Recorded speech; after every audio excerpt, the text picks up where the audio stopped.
Olá, muito bom dia! Tu vais pintar o teu primeiro céu e queres fazer um céu como este? Ou como este? Nem pensar! Isso seria como tentar escrever um romance sem saber as letras e as palavras. Neste tutorial vais aprender a fazer um céu normal, como muitos dos que vemos ao longo do dia. Vou-te dar 3 dicas fundamentais com as quais vais poder fazer um céu como este em 7 ou 8 minutos. Antes de fazer céus espetaculares, tu tens de treinar esta base, tal como fizeste quando aprendeste a escrever. Se queres pintar um céu bonito e simples, aprende agora. Vamos a isso!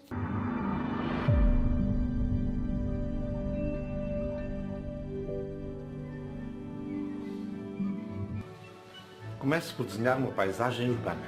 Para pintar o céu não seria necessário, mas quero mostrar-te como funciona na prática uma regra que vai ajudar muito na definição de qualquer céu que venhas a decidir pintar, seja cenário urbano, rural ou outro. Antes de começar a pintar, vou-te mostrar como construir a palete de cores. Coloquei na minha palete as 3 cores primárias, o branco e o preto. Não precisas mais do que isto para fazer qualquer pintura. Para o nosso céu, que se pretende muito simples, vamos utilizar 2 tons de azul. Vou preparar uma mistura de azul para pintar a zona mais elevada do céu.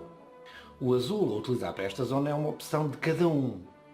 Eu vou assumir, para este exercício, que só tenho o azul, que faz parte da minha palete básica, o vulgar azul ultramarino. Se apenas tiveres um único azul, este ou outro, é esse que vais usar, certo? Imagina então que tenho apenas este azul que por acaso considero ser demasiado escuro para usar diretamente no céu. Por isso vou ter que o aclarar ligeiramente utilizando branco titânio. A zona do céu mais próxima do horizonte é habitualmente mais clara. Por isso preciso de um tom de azul mais claro do que a mistura anterior. Para esta mistura, como só tenho um azul, vou utilizar uma boa quantidade de branco de titânio, o qual, para controlar melhor, vou acrescentando pequenas porções da mistura anterior até conseguir o tom desejado. Eu quero que a diferença entre estes 2 tons de azul seja bastante nítida, mas, mais uma vez, a opção é tua. O meu conselho é começar pelo simples, treinar e melhorar a partir daí. Estamos prontos para chegar ao céu? Coloco 2 gotas de óleo de linho para a tinta espalhar melhor. Podia começar pelo topo, mas escolhi começar por baixo, pela linha do horizonte, utilizando o tom mais claro. Vou seguir os riscos que tracei, mas sem grande rigor, porque posso ajustar posteriormente quando pintar as casas e a igreja, como vou mostrar um pouco mais à frente. Esta é a segunda dica que deve ser sempre presente. Termina o céu antes de pintar os elementos do terreno. Bem, se não apanhares da primeira dica, não te preocupes, pois no final eu faço um resumo. Desta forma, pintas o céu mais à vontade, porque o azul não fica com vestígios das cores dos telhados ou das árvores e transmites corretamente a sensação de profundidade, pois na realidade tudo o que se vê fica à frente do céu. Não cubro toda a área do céu com este tom mais claro por 2 razões. A primeira, porque tenho que reservar o topo para o azul mais escuro. E a segunda, dica ainda mais importante, tenho que reservar uma zona em branco sem pintar para permitir a colocação das nuvens. Se tiveres uma ideia sobre a estrutura das nuvens, podes começar a definir os contornos inferiores das nuvens. Mas não precisas de um rigor a 100%, porque podes ajustar depois. Agora, basta intuir o local onde queres situar as nuvens. Quando pintares o topo do céu, com o azul mais escuro, podes selecionar as zonas onde queres apresentar o céu sem nuvens, ligando os 2 tons de azul, suavizando depois essa junção com um degradê. Para assinalar quais são os espaços onde queres colocar o corpo das nuvens, deixa esse espaço sem tinta. E tal como fizemos na parte inferior, já podes deixar intuídos os contornos superiores das nuvens. À medida que colocares na tela estes tons de azul, vais visualizando a massa onde se vão situar as nuvens. Podes começar deixando uma zona sem pintar bastante grande e ir acrescentando os tons de azul gradualmente. À medida que a pintura evolui, tens sempre a oportunidade de eliminar uma nuvem acrescentando azul a este espaço em branco. Repara que, ao pintar estes 2 tons, o espaço em branco quase define as nuvens no céu. mas podemos dar-lhe um pouco mais de corpo e volume.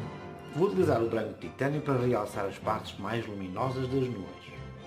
Como estou a pintar sobre uma zona sem tinta, consigo um branco forte, sem ficar sujo pelo azul do céu. Para conseguir um efeito realista, empurro o branco até ficar sobreposto ao azul, sem misturar. Limpo o pincel depois para continuar com um branco puro ou pintar as nuvens seguintes. Usem e abusem do branco para iluminar a vossa cena. Tenho sempre a opção de pintar uma nuvem sobre o azul, mas como podes ver, não consigo obter o mesmo volume e luz que consigo na zona sem tinta.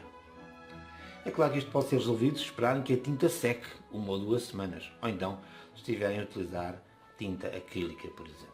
A zona inferior das nuvens pode adquirir inúmeros matizes. Uma das mais vulgares é o acinzentado ligado à possibilidade de chover. Vou optar por essa característica, mas a técnica que te vou mostrar funciona para qualquer outra cor que te apeteça colocar nas nuvens. Por exemplo, azul com um pouco de cinzento ou um rosa. Este cinza tem de ser colocado com muito cuidado, pois o preto tem um impacto muito forte na pintura, sobretudo quando aplicado sobre o branco. O pincel quase não deve levar tinta quando toca na tela. Deve ser muito sutil, a não ser que a chuva não tarde a cair. Uma nota: as zonas de cinza serão mais acentuadas embaixo das nuvens, no lado oposto à posição do Sol. Vamos supor no nosso caso que o Sol está situado à direita. Como referi, só agora, depois de completar o céu, é que vamos pintar os edifícios e os outros elementos da paisagem. Desta forma, ao definir bem os contornos, transportamos o céu para trás dos elementos. É fácil definir os contornos destes elementos com a tinta do céu ainda úmida, como vou fazer neste caso. Mas, se preferires, podes esperar uns dias para iniciar esta fase da pintura noutra sessão com a tinta mais seca. Esta parte da pintura dos elementos não faz parte do tema deste tutorial, mas não quero deixar de a completar para te mostrar como é que, ao pintar os detalhes, como por exemplo a cruz no topo da igreja, depois de ter terminado o céu, consegues a impressão de proximidade da igreja, sem sujar o branco ou o azul do céu. Que assim garantes também uma continuidade em toda a pintura do céu. Nunca pintes o céu ao redor de um elemento já pintado e ainda úmido, pois a cor desse elemento vai ser arrastada pelo pincel e vai borrar a pintura. Outro exemplo prático da utilidade desta regra é a pintura da árvore, em que podemos ajustar os contornos da árvore sem receio, utilizando verdes, amarelos e azuis. A árvore fica à frente do céu como deve ser.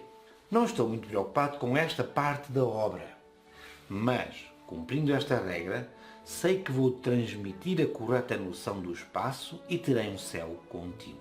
Já agora, com a mesma falta de preocupação, posso colocar uns traços a preto nas casas para dar a impressão das janelas. Está terminada a aula, mas antes do prometido resumo com as 3 principais dicas, deixo-te ainda alguns truques que podes utilizar nesta fase da pintura. Podes reduzir o tamanho de algumas nuvens pintando azul. Podes realçar alguma nuvem colocando por baixo um tom de azul mais escuro. Podes colocar uns leves tons de cor de laranja no topo ou no fundo das nuvens para dar a noção do pôr do sol, por exemplo. E agora sim, vou deixar-te com as 3 regras fundamentais para fazer rapidamente um céu simples e muito aceitável. Coloca 2 tons de azul bem diferenciados na tua palete. Completa sempre a pintura do céu antes de começares a pintar os elementos abaixo do horizonte. Pinta os azuis, mais escuro em cima e mais claro em baixo, deixando um espaço sem tinta no local onde vais pintar as nuvens. Chegámos então ao fim deste tutorial. Desafio-te a pintares um céu desta forma para confirmares que é simples e depois envias uma foto para o e-mail que eu deixo aqui em baixo e eu depois comento e partilho. De momento eu não tenho uma sugestão de vídeo para ti, mas estou a produzir um conjunto de vídeos sobre as 10 técnicas principais da pintura a óleo e quando produzir a técnica do degradê eu vou colocar essa técnica aqui, que é muito interessante e ajuda a construir céus. Entretanto, se experimentares a técnica, partilha a tua experiência nos comentários. Se gostaste do vídeo, dá um like, subscreve o canal e ativa as notificações para saberes quais são as próximas produções que eu tenho para ti e, como ainda não pedi muita coisa, um último pedido, que te divirtas e que sejas muito feliz.